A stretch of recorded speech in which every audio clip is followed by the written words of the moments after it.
Hi and welcome to Culture Unraveled. The origins of April Fool's Day are kind of murky with various versions and differing customs depending on which part of the globe one is from. But the unifying aspect though is that it is a day set aside for harmless pranks, a day to fool people and legitimately get away with it. But is the concept of pranking something arbitrary that we have made up?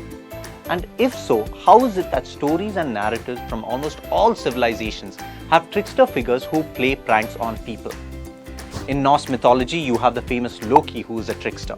Maui in Maori mythology, Equinzu in African myths, the coyote in North American folklore, and the list goes on and on.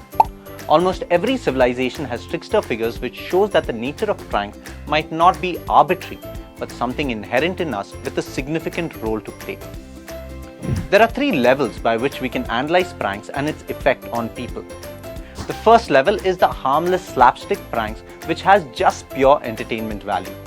Shows like Punk'd and Candid Camera falls within this category. It usually puts the person in a difficult situation and makes them navigate through the setup. But the whole thing turns around when the prank is revealed.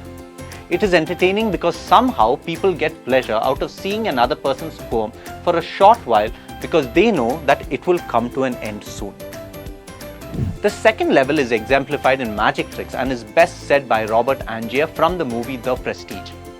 He says that the world is simple, solid all the way through. But if you could fool them, even for a second, then you could make them wonder. And then you get to see something very special. His point being that deceiving the senses pushes people to look beyond the material world of objects to a greater realm of thought. It forces them to ask questions of why after their minds have exhausted the how. The third level moves this idea further, where pranks are used as a means to make people self-reflect and rethink their assumptions. This is exemplified in many stories and characters, an interesting one being Tenali Raman, who is the advisor to King Krishnadeva Raya of the Vijayanagara Empire. He uses pranks that are elaborate and bizarre so that the king as well as the citizens can go through a journey of self-reflection and reframe their thoughts. The prophets of the Bible also played a very similar role when they wanted to awaken the consciousness of the nation towards certain truth. For example, when the prophet Nathan confronts King David about his sin, he doesn't speak directly, but weaves a story that reflects David's actions.